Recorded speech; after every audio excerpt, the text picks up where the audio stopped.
ओम श्री परमात्मने नमः। महाभारत के युद्ध के दरमियान की एक कथा आपको कह के मैं फिर से वही श्री कृष्ण के ऊपर आपको लाना चाहूँगा, कुछ समझाने का प्रयत्न करूँगा।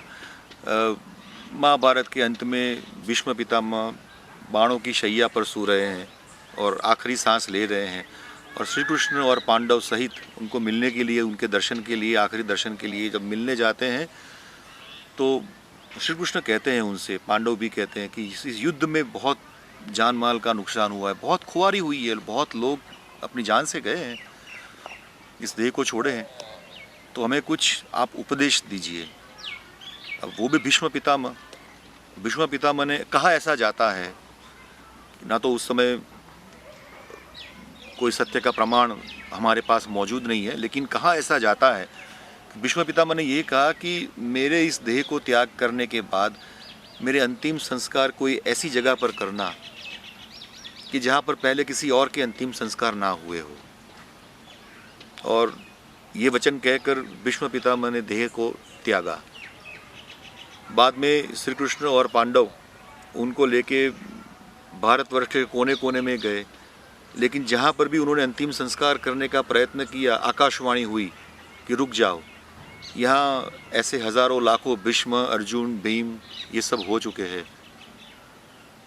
कहा ऐसा भी जाता है कि दूसरे ग्रह पर गए कि, लेकिन वहाँ भी यही हालत, जब भी अंतिम संस्कार करने का समय आए तो आकाशवाणी हो कि रुक जाओ, यहाँ पर पहले इनके जैसे कई हो गए हैं। एक बार मेरे पहले वक्तव्य में मैंने कहा था कि श्री कृष्ण और अर्जुन के संवाद डायलॉग के दौरान श्री कृष्ण कहते हैं कि मैंने ये ज्ञान कल्प के आदि में सूर्य को कहा था, सूर्य ने अपने पुत्र मनु को ये ज्ञान दिया, मनु ने अपने पुत्र राजा इक्ष्वाकु को ये ज्ञान दिया, और फिर अर्जुन कहते हैं कि आपका जन्म आधुनिक है और सूर्य का जन्म पौराणिक है, मैं ये कैसे मान लूँ। और फिर श्री कृष्ण ने कहा कि तेरे और मेरे पहले कितने ही जन्म हो चुके हैं, उसे तू नहीं जानता और मैं जानता हूँ।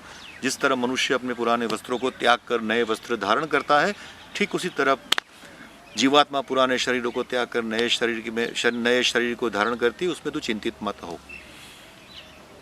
बाइबल में ठीक ऐसा ही कुछ जीसस क्राइस्ट ने कहा है कि truly truly I say to you before Abraham was I was, यानी कि मैं तुमसे ये कह रहा हूँ कि जब अब्राहम था, अब्राहम से पहले भी मैं था। अमूमन ये कहा जाता है कि जो वेस्टर्न सिविलाइजेशन में जिन धर्मों की शुरुआत हुई, क्रिश्चियनिटी है या फिर जुडाइज़म है या फिर इस्लाम है, उसमें पुनः जन्म का या मृत्यु के बाद फिर से जन्म का कोई प्रमाण नहीं मिलता। लेकिन हिंदुस्तान इस तरीके से बहुत धनी रहा है कि जन्म, पुनः जन्म, मृत्यु के बाद आत्मा का क्या होता है, आत्मा नए शरीर कैसे धारण करती है, कर्म का सिद्धांत क्या है, इन सब विषयों के ऊपर जितने संशोधन भारतवर्ष में हुए हैं उतने संशोधन उस तरह उस सिविलाइजेशन में नहीं हो पाए। लेकिन बाइबल में ये साफ लिखा है कि ट्रूली ट्रूली, जीसस क्राइस्ट कहते हैं कि truly truly I say to you before Abraham was I was, यानी अब्राहम था उनसे पहले भी मैं था। श्री कृष्ण कहते हैं कि ना तो ये था कि किसी काल में तू नहीं था, ना तो ये था कि किसी काल में मैं नहीं था, तू नहीं जानता मैं जानता हूँ। परमात्मा तत्व को समझने के लिए, प्रज्ञा, आत्मबोध, निर्वाण, मोक्ष को उपलब्ध होने के लिए हमारे यथाशक्ति प्रयत्नों की आवश्यकता है, जो कि हम नहीं करते हैं। इस संसार को त्यागे बिना आवश्यकता है कि हम परमात्मा को पहुँचे, संसार को छोड़े नहीं, आत्म तत्व से ऊपर परमात्मा तत्व को जाने। इस शरीर के ऊपर भी कुछ है जो इस शरीर को नियंत्रित करता है, उसको हम समझे और उसकी ओर जाने की शुरुआत करें। मैंने वास्तव में, यदि आप मेरे वक्तव्य को सुने, मैं कभी कभी कहता हूँ कि मुझे एक क्या कहते हैं जिसको, एक चिंगारी जलानी है आप में, जो कि बहुत डिफ़िकल्ट है। किसी भी आदमी में एक चिंगारी जलानी बहुत डिफ़िकल्ट है, लेकिन जो बड़ा एकदम सुगम सा काम है वो मैंने आपके लिए रखा है। उसमें से आपको आग जलानी है। चिंगारी जलाने का काम जो है वो बहुत कठिन है, जो मैंने अपने लिए रखा है। आग जलाने का काम बहुत इजी है, वो मैंने आपके लिए रखा है। यहाँ पर मुझे एक भगवान बुद्ध की एक कथा याद आ गई। मैं इस वक्तव्य को अंत करने से पहले ये कहता चलूं कि भगवान बुद्ध को आत्मज्ञान हुआ, मैं ये नहीं कह रहा हूँ। भगवान बुद्ध जब ज्ञान को उपलब्ध हुए तब कहा जाता है कि भगवान बुद्ध कुछ दिनों तक कुछ बोले नहीं। स्वर्ग के देवता उनके पास आए और कहा कि विनती की कि आप कुछ बोले, लोग आपको सुनने के लिए बैठे हैं, तत्पर बैठे हैं। तो भगवान बुद्ध ने कहा कि जिनको मोक्ष तक जाना है, ध्यान से सुनिएगा, जिनको मोक्ष तक पहुंचना है, मैं बोलूं या ना बोलूं वो अपना रास्ता ढूंढ लेंगे।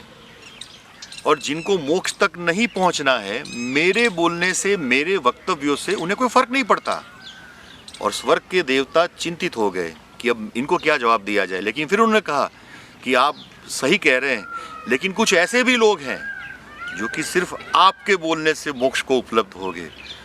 और कहा जाता है कि भगवान बुद्ध ने उनकी बात मानी और फिर अपनी वाणी लोगों के लिए कही।